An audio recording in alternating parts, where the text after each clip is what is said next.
I got pregnant with my husband, who is the president. Charge me any amount of compensation. When Sarah said that, both Kennedy and I exchanged glances. What did Sarah just say? Did she say, "My husband, who is the president"? Sarah, still with that sarcastically sweet smile, was looking at our faces. I had thought something was off before, but has she finally lost it? Or has she done something absolutely outrageous that she's been hiding from me? Huh? You do know the president is your sister, right? Replacing my dumbfounded silence, Kennedy spoke up. Initially, I couldn't grasp the meaning behind his words. However, seeing Kennedy's words and Sarah's reaction, I began to get the gist of it. What? After hearing Kennedy's words, Sarah's expression froze in an instant. I never thought he'd be such a pathetic man, but George had been pretending to be the president all along. Sarah believed his words and married him. George was good at lying. He must have explained to Sarah in such a way that she misunderstood who the president of the company where George and I work really was. He must have done so to get close to Sarah, a beauty like her. This clarifies why Sarah married George so easily. But back to the story. Yes, I am certainly the president of this company. My name is Mia Harris. I work in IT, a 37-year-old single. Due to certain circumstances, I'm living alone. I have an older sister by 1 year. Her name is Sarah, and although it's strange for me to say this, she is quite beautiful. We weren't exactly close as sisters since childhood, and whenever I saw a friend's kind sister, I always felt envious. Perhaps because of her beauty, Sarah was always pampered, and she grew up to be cunning and unpleasant.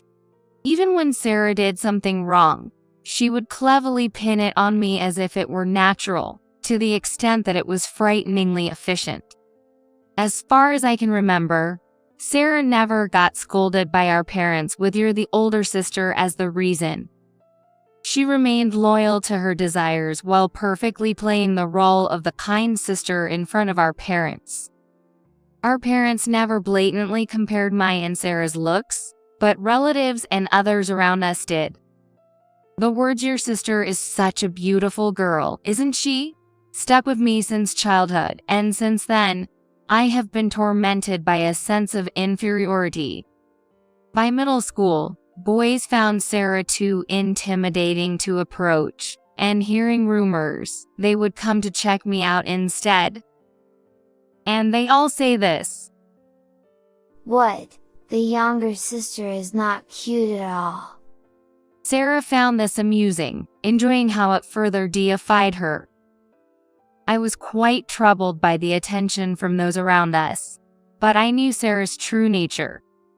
She might have been better looking, but I understood more than anyone that she was a person of shallow character. Eventually, Sarah will hit a dead end. I believed this and thus dedicated myself to my studies from that point on. I didn't know how long it would take, but I was convinced our roles would reverse one day. From there on, I consistently topped my class in middle school and high school. Eventually, I grew bored with the subjects typically taught in school. That's when I decided to dive deeper into computers, looking ahead to the future. I decided to go on to a vocational school despite opposition from those around me. Having a decent grasp of general subjects gave me confidence. That's why I longed for an education that allowed me to focus intensely on a single area. I easily got into the vocational school. I made a lot of like-minded friends here, probably because it was a computer school. They were all what you might call geeks, and I fit right in with them. I learned a great deal about web design, site building, programming, and more at this school. After graduating, I hopped between a few companies but now work with Ken, a classmate from vocational school. Ken and I got along well during our studies, and he was an excellent programmer. Our reunion came after each of us had worked at several companies. A few years later, I started dating a man named George, who worked at the same company. George seemed experienced with women, knowing exactly how to please them. Watching him talk with other female employees, it seemed like he tailored his approach depending on the type of woman. Despite being shy and having no previous experience with men, I began dating George, who was 3 years older than me. George, who worked in sales, was smooth-talking and popular with the ladies. I didn't think he'd be interested in someone like me, and I had my doubts about such men. However, George managed to warm my heart and make his way in. Only a few people at work knew about me and George, and we tried to keep personal matters out of the workplace as much as possible. Still, I found myself giving George special treatment more often than not. If George made a mistake at work, I naturally ended up covering for him, to the point where Ken pointed it out. I knew this wasn't right, but being in love for the first time, I couldn't help but get carried away. After dating George for over 3 years, he proposed to me. I hadn't expected things to progress to engagement so smoothly, and my parents were surprised by the news. I always focused on studies and now work. I am getting engaged before Sarah, my sister, thrilled them greatly. On the day of the meeting with our parents and Sarah, unexpectedly, Sarah and George hit it off. Since we were going to be related by marriage, their getting along seemed like a good sign. However, this was my naivety and my biggest mistake. Despite knowing Sarah for years, I let my guard down because everything seemed so well. Soon after, George broke off our engagement. The reason was an engagement to Sarah. I had never fully trusted Sarah, but I never dreamed something like this could happen in reality. I thought such things only happened in comics or dramas, but now, it was my reality. I later found out that George had been flirting with many female employees at the company. It was only natural for him to fall for Sarah, who was attractive. My parents were just dumbfounded by Sarah and George's outrageous behavior. Therefore, it would be a shame if our relatives or acquaintances knew that she took away her sister's fiance. Despite being spoiled as a child, this was unforgivable. Both my parents lashed out at Sarah like wildfire, but she didn't listen at all. At the same time, unsettling rumors began to spread at my company. The rumor was that George had been deceived and dumped by me. I dismissed such a ridiculous rumor, thinking no one would believe it, but somehow, George received sympathetic looks within the company. My failure to seriously deny these rumors contributed to this outcome. George, knowing my personality, used me and then got close to the sympathetic female employees. After betraying me, George got engaged to Sarah and continued to cheat. Everyone initially tried not to be taken in by George's stories, but gradually, they fell for his smooth talk and ended up being deceived. The way people at the company looked at me changed to something more disdainful, and George disrupted the office morale. Sarah and George went on to have a lavish wedding, ignoring the feelings of our parents and me. They even sent me an invitation, which I, of course, did not attend. My parents had intended to keep Sarah's wedding as a secret, but invitations had been sent to relatives as well. Embarrassed by their daughter, my parents shed tears of shame and declared they would have nothing more to do with her from now on. Sometime later, Sarah became pregnant. She even went out of her way to report it to me directly. How does it feel? Your ex-boyfriend and your sister's child are right here. Tell me, what do you feel? Sarah said, caressing her belly with a smirk, seemingly finding pleasure in tormenting me thoroughly. She must feel pleasure in hurting and breaking my heart. It was clear from her eyes that she was genuinely enjoying the situation.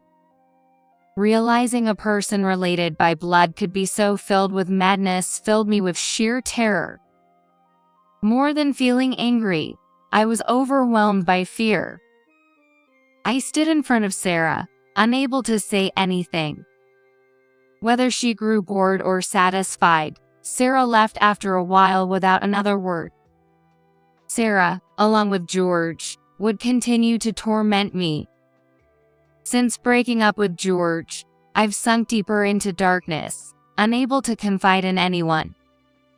I was determined to keep personal issues out of work, but gradually, my body stopped responding as it should. No, there was nothing physically wrong, but my mind refused to function. I don't want to think about anything anymore. It felt like I could hear my own heart scream, and I could not go to work for a while. A few days later, I finally managed to check the backlog of calls on my cell phone. Most of the calls were from my parents and Ken. Although I had sent emails to tell my absence, I had only sent unilateral messages and hadn't explained the situation to Ken in detail.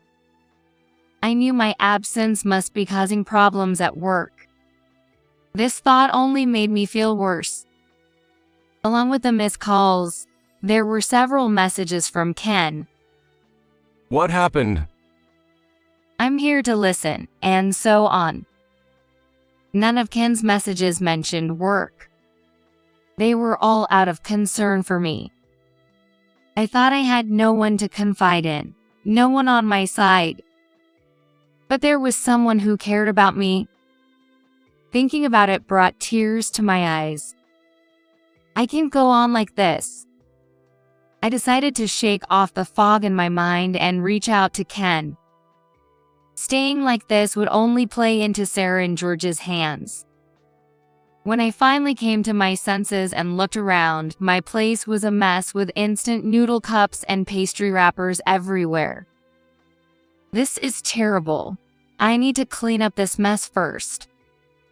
I murmured to myself and began to clean up the cluttered room. After tidying up, I called Ken. I want to meet and talk. I asked for help. It was past 10 p.m., but Ken readily agreed to meet. What happened? The moment Ken saw me, he asked with concern. At his first words, I subconsciously smoothed my hair. Was my appearance that bad because I had rushed? Despite the situation, I couldn't help but worry unnecessarily. Ken said, "Let's go inside," and led me into the cafe where we had arranged to meet. The cafe was almost empty, offering a calm space for our conversation. We ordered coffee and started talking right away. I talked to him about what had happened over the past few days and how I had become an outcast at work due to the rumors George had spread. Once I started talking, the words just poured out. Ken listened to me without interrupting, paying close attention to everything I said. After I had finished, Ken spoke up as I sipped my coffee. First off, about the situation at work. You don't have to worry about anything. All of George's lies have been exposed. His repeated affairs in the office. Not a single one was left hidden. Ken said this clearly, with a smile. I couldn't imagine George admitting to his lies, wondering what exactly had happened. Also, rest assured, I haven't spoken a word about your private matters.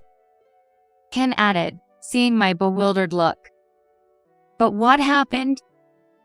I was visibly confused, and Ken nodded in understanding several times. Why do you think the female employees George dumped didn't say anything?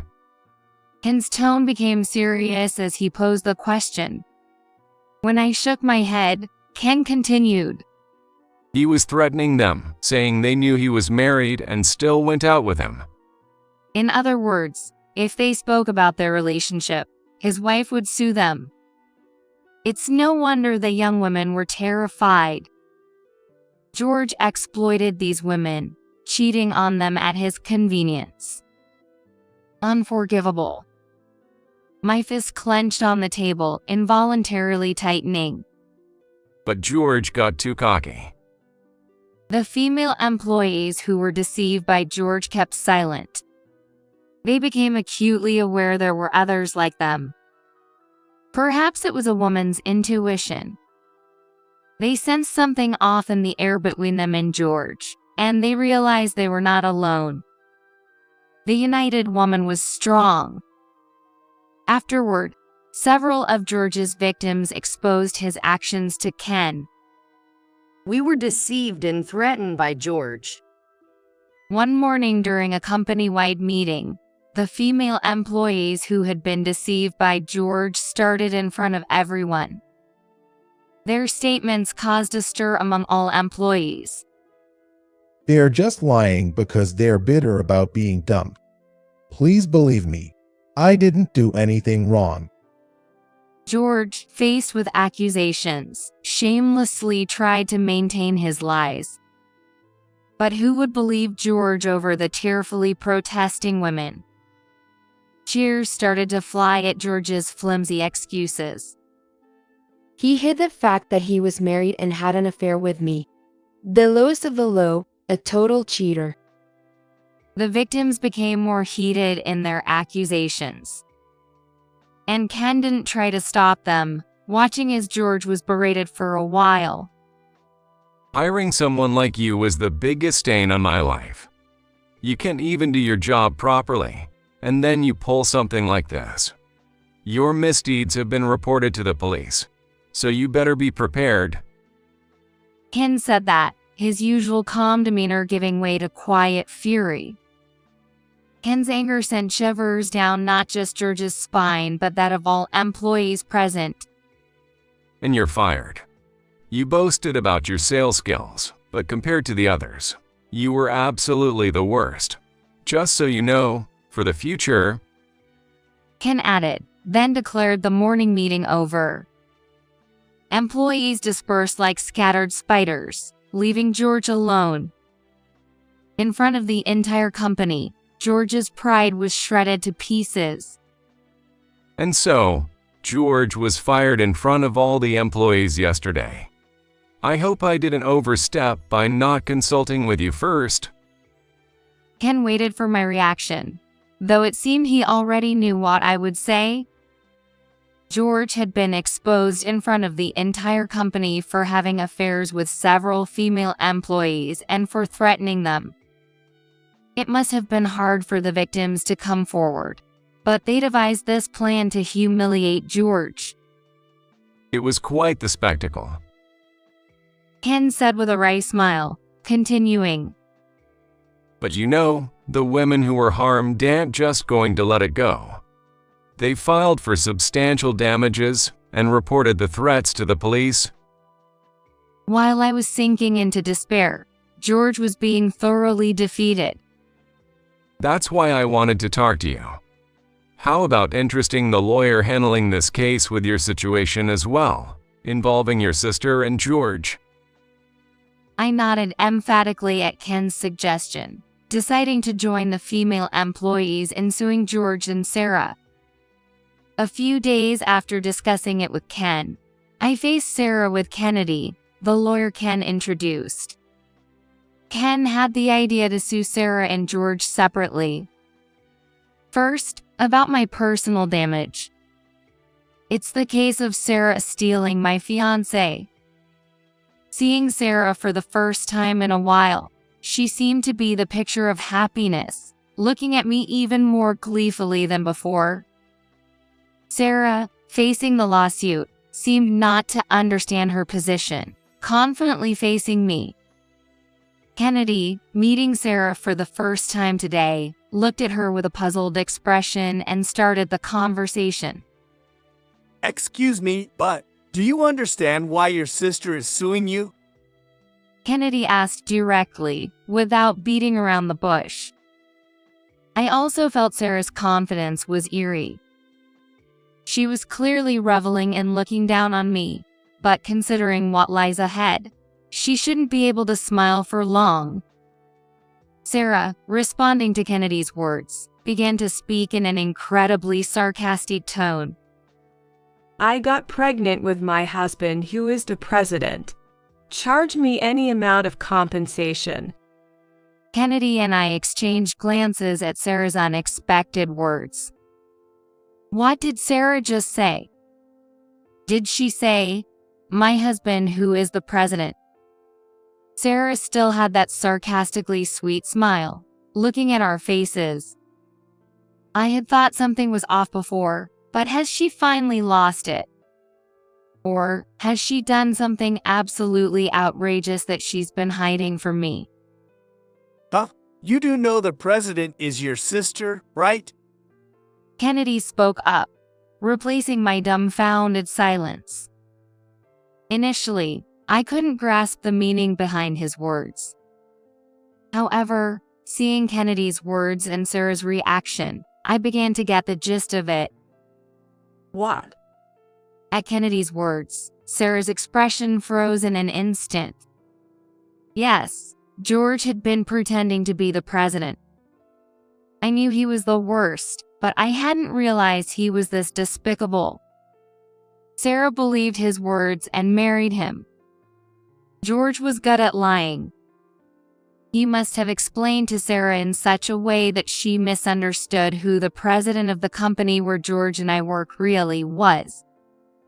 He must have done so to get close to Sarah, a beauty like her. This clarifies why Sarah married George so easily. But back to the story.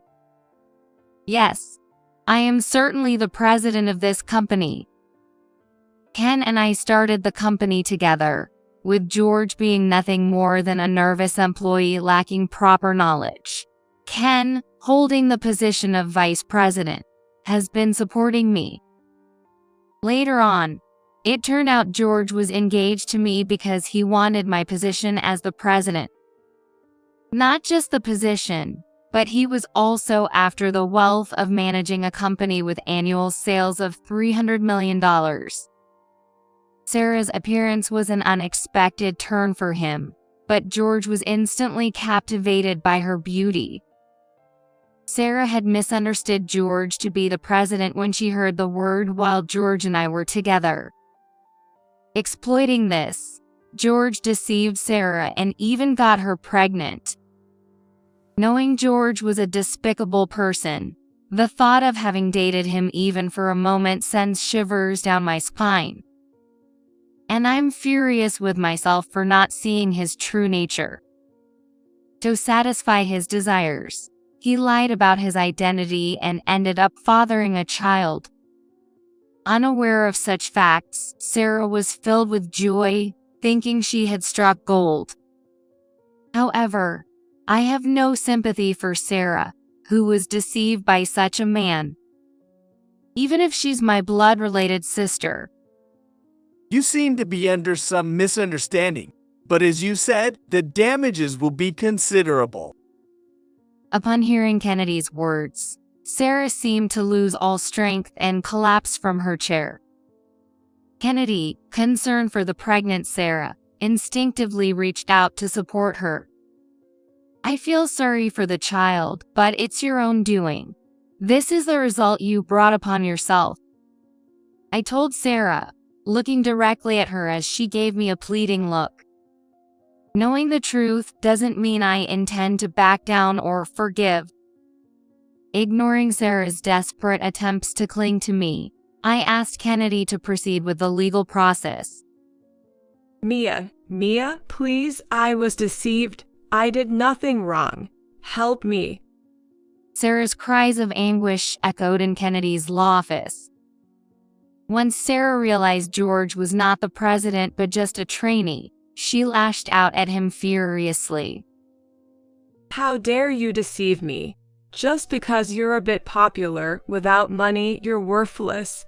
Never show me your pathetic face again. Having learned of George's affairs with other female employees, Sarah filed for divorce. Moreover, she also demanded damages from George. With the victim's accusations of threats, George received a guilty verdict. Furthermore, he was ordered to pay a substantial amount in damages to several people. Without a doubt, George faced financial ruin. Until his sentence was over, George's parents took on the responsibility of paying the damages to us. George's parents took this action partly as an apology to us, once considered family, which became our only consolation.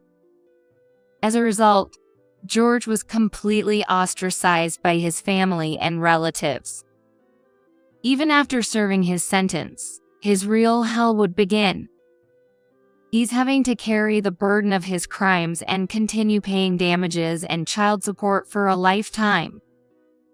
After everything settled down the cases with George, I sincerely apologized to the victims. I shared with them that George had also deceived me, and because of my naivete, they suffered as well. However, not a single one of them blamed or resented me.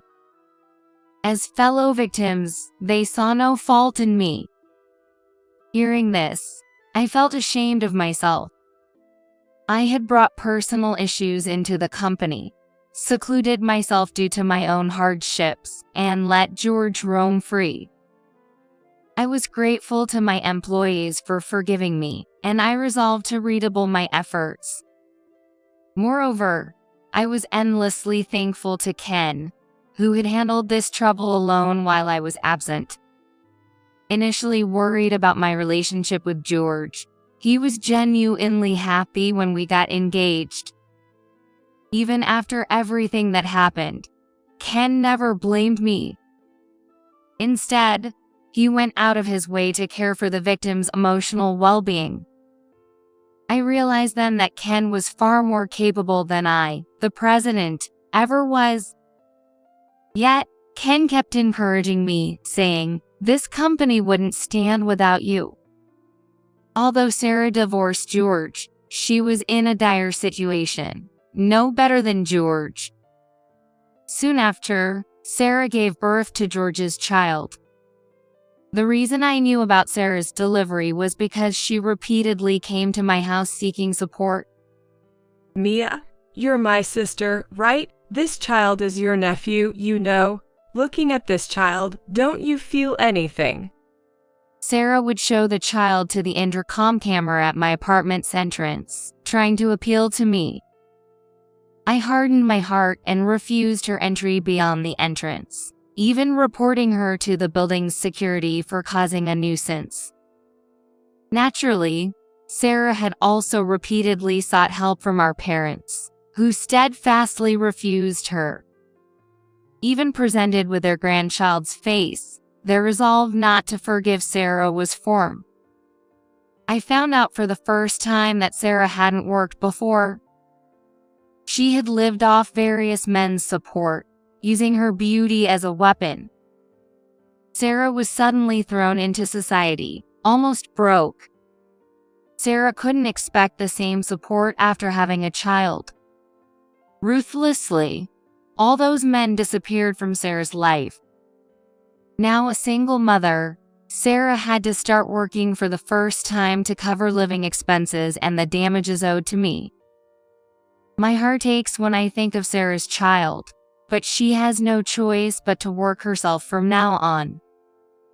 Having been adored and looking down on others all her life, the harshness that awaits her is beyond imagination. Watching my sister being escorted out by security, I turned off the intercom camera. Once things settled down, I invited Ken to dinner to express my gratitude. As far as I know, Ken isn't seeing anyone. but considering the recent turmoil, I can help but overthink. Ken, unfazed by my worries, accepted the invitation with enthusiasm. We've met and talked at the office numerous times since then, but the topic of condemnation never came up. Ken, likely out of consideration for me, deliberately avoided bringing up George's topic.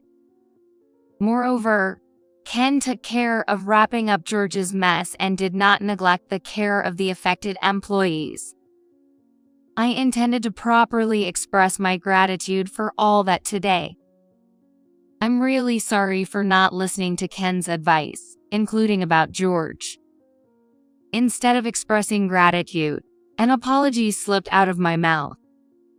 As Ken said in front of all the employees, for me, the incident with George is the biggest stain in my life. I have no face to show to Ken, who had never trusted George from the beginning. Ken slowly opens his mouth when he saw me lower my head. Let's leave that man behind. You are a victim, nothing more, and he has received his punishment and will carry his sins for life. Ken frowned as if even mentioning George's name was distasteful.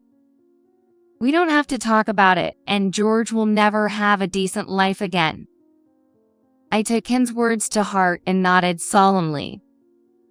If it weren't for Ken, I wouldn't have been able to recover, and the girls who were deceived would have continued to suffer without being able to do anything. Thank you for everything. I thanked Ken as much as I could. Seeing my reaction, Ken sighed deeply. Since our student days, you've never listened to my advice. Always, since our school days. As he cut his steak with a knife, Ken muttered sarcastically. We've been together for a long time. Isn't it about time you trusted me more? He tossed a piece of meat into his mouth, then fixed his gaze on me.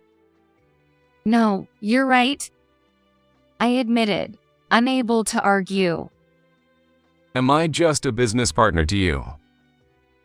Ken suddenly asked, looking down.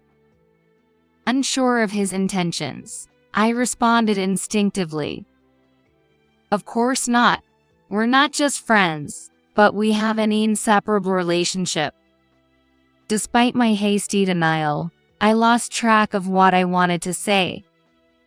You know, after this incident, it's clear you're too risky to be left alone. What? I blurted out in surprise at Ken's words. Mia, I want you to go out with me. Ken cut through the previous conversation, seriously making his proposal. Despite lecturing me, Ken has always been like this. He is a brilliant engineer, but he cannot read the mood. I couldn't help but burst into laughter at his words. It was like a guffaw. My laughter echoed inappropriately in the quiet restaurant. Feeling the eyes of others, I cleared my throat to regain my composure. You're saying this now? My calm retort made Ken's face turn red. But I was happy to hear Ken's feelings. Despite witnessing everything with George, he still liked me. I had feelings for Ken, not just as a business partner but more than that. Until now, I had convinced myself it was merely affection as a friend. It's impolite and presumptuous of me, but I hadn't considered it deeply until Ken brought it up. At this age, I laughed to hide my embarrassment. There was also fear in honestly accepting Ken's feelings. Are you really okay, after everything that's happened with me? I couldn't respond with confidence, so I asked him instead. Without any hesitation, Ken replied. That's a silly question. And so, Ken and I became partners, both professionally and personally. It's embarrassing that I had just sworn not to bring personal issues into work. However, I know better than anyone that Ken is a person worth trusting. My life was nearly destroyed by George and Sarah, but as a result, I ended up with Ken. I have no intention of forgiving them, but for me, now happy, it doesn't matter anymore. It is best to forget such people as soon as possible. With the life experience we've gained and strengthened, we'll be able to boost our company even more from now on. I promised myself that I would listen to Ken and move forward from here on out.